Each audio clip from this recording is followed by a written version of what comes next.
மகர ராசியை எடுத்துக்கொள்வோம். இது நாள் வரை 2ஆம் வீட்டில் இருந்த சனி பகவான் இப்பொழுது இவர்களுக்கு கொஞ்சம் ரிலீஃபை கொடுக்கிறது. ஏனென்றால் 7 சனியின் கடைசி பாகம் 2ஆம் இடம் என்று சொல்லக்கூடிய தனம், குடும்பம், வாக்கு, இந்த 3 விஷயங்களில் கொஞ்சம் டென்ஷன் கொடுத்து கொண்டுதான் இருந்தது. ஏனென்றால் சனி ராகுவின் சாரத்தில் இருந்தது, இப்பொழுது குருவின் சாரத்தில் பயணிக்கிறது. ராகுவின் சாரத்தில் இருந்த இந்த சனி பகவான் இவர்களுக்கு வெளியே சொல்லிக் கொள்ள முடியாத நிறைய டென்ஷன்களை கொடுத்து கொண்டிருந்தது. குடும்பம் கொஞ்சம் திருப்தியோ நிம்மதியோ இல்லாமல் தான் இருந்தது. வாக்கு, கொடுத்த வாக்கை காப்பாற்றுவதற்கு திணறிக் கொண்டிருந்தார்கள். தனம் என்று சொல்லக்கூடிய பணம், இவற்றில் ஒரு திருப்தியற்ற சூழ்நிலை. இதன் காரணம் நட்சத்திராதிபதி ராகு என்பதுதான். இனி நட்சத்திராதிபதி குரு. இந்த குரு என்பது இந்த ராசியை பொறுத்தவரை 3, 12ஆம் வீட்டுக்கு அதிபதி. இதில் 3ஆம் வீடு என்பது வெற்றியை குறிக்கிறது. கோச்சாரத்தை எடுத்துக் கொள்ளுங்கள். மகரத்துக்கு இப்பொழுது குரு பார்வை இன்னும் ஒரு மாதத்துக்குள் கிடைக்க போகிறது. அப்பொழுது குரு இவர்களை இந்த 3 விஷயங்களிலும் நல்வழிப்படுத்தும். நான் ஏற்கனவே சொன்னது போல் HOD குரு ராசியை பார்க்க போகிறது. குரு பார்க்க கோடி நன்மை என்பது அனைவருக்குமே தெரியும். 2ஆம் இடத்தில் சனி அமர்ந்து வாக்கு, குடும்பம், தனம், இந்த 3 விஷயங்களிலும் மேன்மை ஏற்படுத்தும். கொடுத்த வாக்கை காப்பாற்றுவதற்கு, அதாவது கொடுத்த கமிட்மெண்ட்டை ஹானர் செய்வதற்கு இவர்கள் தயாராகி விடுவார்கள். நட்சத்திராதிபத்தியம் இவர்களுக்கு அனுகூலமாக வருகிறது. வரவேண்டிய பணம் என்பது இவர்களுக்கு வரும். குடும்பத்தில் சுப நிகழ்ச்சிகள் ஏற்படும். வெற்றி என்பதை எதிர்பார்த்து காத்து கொண்டிருக்கக்கூடிய நபர்களுக்கு வெற்றி ஏற்படும். பழைய இடம் விற்கவில்லை, நான் எதிர்பார்த்த ரேட் எனக்கு வரவில்லை என்று ஏங்கிக் கொண்டிருந்த நபர்களுக்கு அந்த நல்ல ஒரு செய்தி, ஒரு குட் நியூஸ், அந்த இடத்துக்கு ஒரு நல்ல விலை கிடைக்கும்.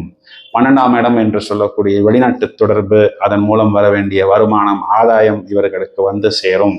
5ஆம் இடத்தில் கோச்சாரத்தில் இருக்கக்கூடிய குரு புத்திரஸ்தானத்தை, பூர்வீகஸ்தானத்தை, மந்திரஸ்தானத்தை குறிக்காட்டுவதால் குழந்தைகளுக்கு அவரவர் வயதை பொறுத்து நடக்க வேண்டிய அனுகூலமான விஷயங்கள், சுபமான விஷயங்கள் நடக்கும். மந்திரஸ்தானம், உபாசனை மார்க்கங்களில் இருப்பவர்கள் மகாவிஷ்ணு உபாசனை செய்ய வேண்டும், ஆஞ்சநேயர் வழிபாடு செய்ய வேண்டும் போன்ற ஒரு தொடக்கத்தை இனி அவர்கள் ஆரம்பிக்கலாம். இவர்கள் பூர்வீகம் என்று சொல்லக்கூடிய இடத்திலிருந்து இவர்களுக்கு வர வேண்டிய குட் நியூஸ் இவர்களுக்கு கிடைக்கும். மகர ராசியை பொறுத்தவரை இந்த நட்சத்திர மாற்றம் இவர்களுக்கு ஒரு பெரிய தாக்கத்தை ஏற்படுத்தும். அதுவும் அனுகூலமான தாக்கமாக இருக்கும். ஒரு லாங் டேர்ம் பெனிஃபிட் இவர்களுக்கு கிடைக்கும். இவர்கள் பரிகாரம் என்று எடுத்துக்கொண்டால் பிசிக்கலி சேலஞ்சு பர்சன்ஸ், மாற்றுத்திறனாளிகளுக்கு உணவு தானம், வஸ்திர தானம் செய்வது இவர்களுக்கு ஒரு நல்ல அனுகூலத்தை கொடுக்கும். Thank you friends. மேலும் பல அரிய தகவல்கள் தயாராகி கொண்டிருக்கிறது. தொடர்ந்து இணைப்பில் இருக்கவும். கும்பராசியை எடுத்துக்கொள்வோம். இது நாள் வரை ராசியில் சனி, 7.5 சனியில் நடு சனி, வெளியே சொல்ல முடியாத பிரச்சனைகளில் மாட்டிக்கொண்டிருக்கிறேன். இப்பொழுது எனது பிரச்சனைகளை போய் நான் ஒருவரிடம் சொன்னால் அதனை காது கொடுத்து கேட்பதற்கு கூட அவர்கள் தயாராக இல்லை. எனக்கு வெளியே சொல்ல முடியாத சூழ்நிலையில் தவிக்கும் இந்த கும்பராசி நபர்களுக்கு ஒரு பெரிய ஆறுதல். 7.5 சனியில் நடு சனியான இந்த சனீஸ்வரர் ராசியில் நட்சத்திர மாற்றம் அடைந்திருக்கிறது. இந்த நட்சத்திராதிபதி ராகுவிற்கும் இந்த நட்சத்திராதிபதி குருவிற்கும் ஏராளமான வித்தியாசங்கள் இருக்கிறது. நட்சத்திராதிபதி குரு கும்பத்துக்கு 2ஆம் வீடு மற்றும் 11ஆம் வீட்டிற்கு அதிபதி ஆகிறது. 2ஆம் வீடு என்பது தனம், குடும்பம், வாக்கு. 11ஆம் வீடு என்பது லாபம். ராசியாதிபதி 2, 11ஆம் வீடுகளின் நட்சத்திரத்தில் பயணம்.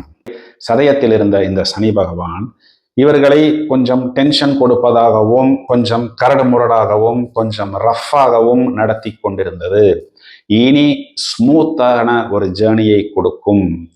இந்த 2ஆம் வீடு என்று சொல்லக்கூடிய தனம், குடும்பம், வாக்கு விஷயங்களில் அபிவிருத்தி ஸ்லோவாக ஏற்படும், ஆனால் ஸ்டெடியாக ஏற்படும். 11ஆம் வீடு என்று சொல்லக்கூடிய லாபம் மற்றும் நினைத்த காரியத்தில் வெற்றி இவர்களுக்கு கண்டிப்பாக ஏற்படும். அது கொஞ்சம் ஸ்லோவாக இருந்தாலும் இதன் காரணம் சனி என்ற கிரகம் ஸ்லோவான கிரகம். மந்தன் என்று ஒரு பெயர் இருக்கிறது. ஸ்லோவாக ஏற்பட்டாலும் ஸ்டெடியாக ஏற்படும். சனி கொடுப்பதை யாரும் தடுக்க முடியாது. கும்பராசிக்காரர்களுக்கு ஒரு நல்ல தேவையில்லாத பழைய விஷயங்களை தகர்த்துவிட்டு தேவையான நல்ல விஷயங்கள், தர்மத்தை நோக்கி இவர்கள் பயணிக்கக்கூடிய ஒரு காலகட்டம். இப்பொழுது வரக்கூடிய மாற்றங்கள் தான் இவர்களுக்கு ஆரோக்கியமான மாற்றங்கள், அனுகூலமான மாற்றங்கள். இந்த நேரத்தில் அது கொஞ்சம் கசப்பாக இருக்கும். வேப்ப இலை என்பது எவ்வாறு கொஞ்சம் கசப்பாக இருந்தாலும் அது உள்ளே சென்று நிறைய நல்ல விஷயங்களை ஏற்படுத்துகிறதோ, இந்த மாற்றம் என்பது இந்த நேரத்தில் உங்களுக்கு கொஞ்சம் கசப்பாக இருந்தாலும் நாளடைவில் உங்களுக்கு ஒரு தொலைதூர பயணத்திற்கு பெனிஃபிட் கொடுக்கும் விஷயமாக இந்த மாற்றம் ஏற்படும். தனம், குடும்பம், வாக்கு மற்றும் லாபத்தில் உங்களை கண்டிப்பாக நல்வழிப்படுத்தும். நிறைய ஒடுக்கத்தை ஏற்படுத்தும். அன்னெசரி கான்டாக்ட்ஸ் டெலீட் ஆகிவிடும். யூஸ்ஃபுல் கான்டாக்ட்ஸ் ஆடப் ஆகிவிடும். இதனை நீங்கள் எடுத்துக்கொண்டு மேலும் மேலும் வெற்றி பெற முடியும். நீங்கள் நினைத்த காரியத்தை அடைய முடியும்.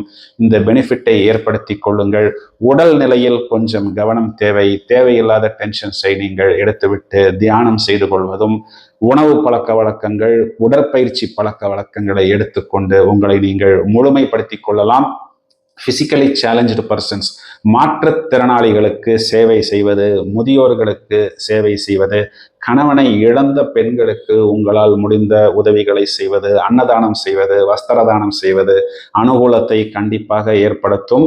மேலும் சனிக்கிழமைகளில் மகாவிஷ்ணு வழிபாடு, நவக்கிரகங்களில் சனி பகவான் வழிபாடு செய்வதும் உங்களுக்கு அபிவிருத்தியை கொடுக்கும். மாற்றத்தை நீங்கள் ஏற்றுக்கொள்ளுங்கள். ஒரு நல்ல அனுகூலத்துக்காக காத்திருங்கள். தொடர்ந்து இணைப்பில் இருங்கள். மேலும் பல அரிய தகவல்கள் தயாராகி கொண்டிருக்கிறது. மீனராசியை எடுத்துக்கொள்வோம். மீனராசிக்கு 12ஆம் இடத்தில் சனி பகவான். இது நாள் வரை ராகுவின் சாரம், இனி குருவின் சாரம். இது ஒரு பெரிய மாற்றத்தை, பெரிய தாக்கத்தை, பெரிய முன்னேற்றத்தை, பெரிய அனுகூலத்தை கொடுப்பதற்கு தயாராக இருக்கிறது. 12ஆம் வீட்டில் இருக்கக்கூடிய இந்த சனி, 7.5 சனி மீனராசிக்கு இது நாள் வரை என்ன செய்தது என்றால், நிறைய மீனராசி நபர்களுக்கு கால் வலி கொடுத்தது. 12ஆம் இடம் என்பது சயனம். அப்போ இரவு நேரத்தில் குறிப்பாக கணவன் மனைவிக்குள் பிரச்சனை, இரவு நேரத்தில் பழைய விஷயங்களை, இழந்த விஷயங்களை நினைத்து தூக்கமின்மை, இதனால் நிறைய துயரங்கள், நிறைய வேதனைகள், நிறைய விஷயங்களை நாம் விட்டு விட்டோமே, விட்ட விஷயங்களை இனி பிடிக்க முடியுமா? நிறைய விஷயங்களை நாம் செலவு செய்து விட்டோமே, இதனை நாம் வெளியில் சொல்ல முடியுமா? நாம் இவ்வாறு செலவு செய்து விட்டோம் என்று வெளியே சொன்னால் நம்மை என்ன நினைப்பார்கள்? நிறைய விஷயங்களை தேவையில்லாத விஷயங்களில் இழந்து விட்டோமே என்று வருந்தி கொண்டிருக்கிறார்கள். ராசியாதிபதியின் சாரத்தில் இந்த சனியின் பயணம் என்பது, இவர்கள் செலவு செய்வது செலவுதான், ஆனாலும் தங்களை மையப்படுத்தி செலவு செய்வார்கள். தங்களுக்காக செலவு செய்வதன் மூலம் இவர்கள் திருப்தி அடைய முடியும். தங்களுக்காக ஒரு கோல்டு வாங்குவார்கள், தங்களுக்காக ஒரு வீடு வாங்குவார்கள், தங்களுக்காக ஒரு இடம் வாங்குவார்கள். இவர்கள் தொழில் சார்ந்த விஷயத்துக்கு ஒரு நல்ல லேப்டாப் வாங்குவது, அல்லது அதை பொறுத்து தொழிலை பொறுத்து ஒரு நல்ல மிஷினரி வாங்குவது, அப்கிரேடு செய்வது, அதற்காக செலவு செய்வது, அதன் மூலம் பயன் பெறுவது போன்ற அனுகூலத்தை ஏற்படுத்தும். இவர்களது ஹெல்த் சம்பந்தப்பட்ட விஷயங்களில் முன்னேற்றம் ஏற்படும். ஏனென்றால் ராசியாதிபதியின் சாரத்தில் சனியின் பயணம் ஒரு மேஜர் ஷிஃப்ட், ஒரு மேஜர் டிரான்சிட். அப்போ ஒரு நல்ல கான்செப்டை எடுத்துக்கொண்டு, ஒரு நல்ல மெத்தடை எடுத்துக்கொண்டு, ஒரு புதிய ட்ரீட்மெண்ட்டை எடுத்துக்கொண்டு உடல் நிலையில் ஒரு நல்ல முன்னேற்றம் என்பது இவர்களுக்கு ஏற்படும். இவர்களது ஒர்க்கில் ஒரு அங்கீகாரம் கிடைக்கும். இது நாள் வரை இவர்கள் ஒர்க் செய்தார்கள். அந்த ஒர்க்கில் இவர்களுக்கு கிடைக்க வேண்டிய மரியாதையும் பெரிதாக கிடைக்கவில்லை. அதற்குண்டான தட்சணை, அதாவது பொருளாதாரமும் இவர்களுக்கு பெரிதாக கிடைக்கவில்லை. இனி இவர்களுக்கு ஒரு அங்கீகாரம், ஒரு ரெஸ்பெக்ட் என்பது கிடைக்கும். இவர்களுக்கு மேன்மை ஏற்படுத்தும். இவர்கள் செய்யக்கூடிய செலவுகளில் அபிவிருத்தி ஏற்படும். இவர்களது குழந்தைகளுக்கு ஒரு குட் நியூஸ் ஏற்படும். இதன் காரணம், காரகத்துவம் குருவிற்கு புத்திரர்கள், குழந்தைகள் என்பதால் அவரது வயதை பொறுத்து கல்வியாக இருந்தாலும், சுப நிகழ்வுகளாக இருந்தாலும், வேலை வாய்ப்பாக இருந்தாலும், திருமணமாக இருந்தாலும், சூழ்நிலைகளை பொறுத்து இவர்களுக்கு ஒரு குட் நியூஸ் என்பது கிடைக்கும். இனி செய்யக்கூடிய செலவுகள் குறையும். செய்யக்கூடிய செலவுகள் இவர்களுக்குண்டான செலவுகளாக, அனுகூலமான செலவுகளாக, நாளை அதன் மூலம் மேலும் மேன்மை பெறக்கூடிய செலவுகளாக அமையும் என்பது நிதர்சனமான உண்மை.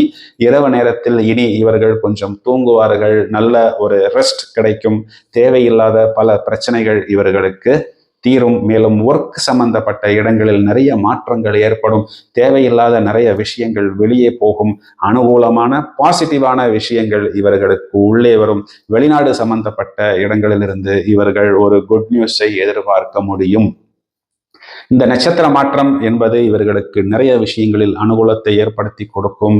ஒரு நல்ல குரு கிடைப்பார்கள். இவர்களை வழி நடத்துவதற்கு, இவர்களுக்கு அட்வைஸ் சொல்வதற்கு ஒரு சீனியர் பர்சன் வருவார். அதன் மூலம் இவர்கள் தங்களை நல்வழிப்படுத்தி கொள்வார்கள். தேவையில்லாத விஷயத்தை விட்டு விடுவார்கள். தேவையான விஷயங்களை சிக்கென பிடித்துக் கொள்வார்கள். கண்டிப்பாக மேலும் மேன்மை பெறுவார்கள்.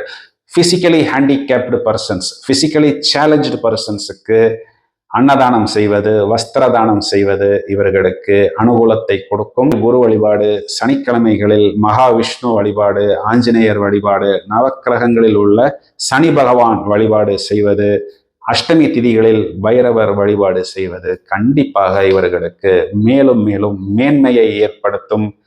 மேலும் பல அரிய தகவல்கள் தயாராகி கொண்டிருக்கிறது. தொடர்ந்து இணைப்பில் இருக்கவும். Thank you friends.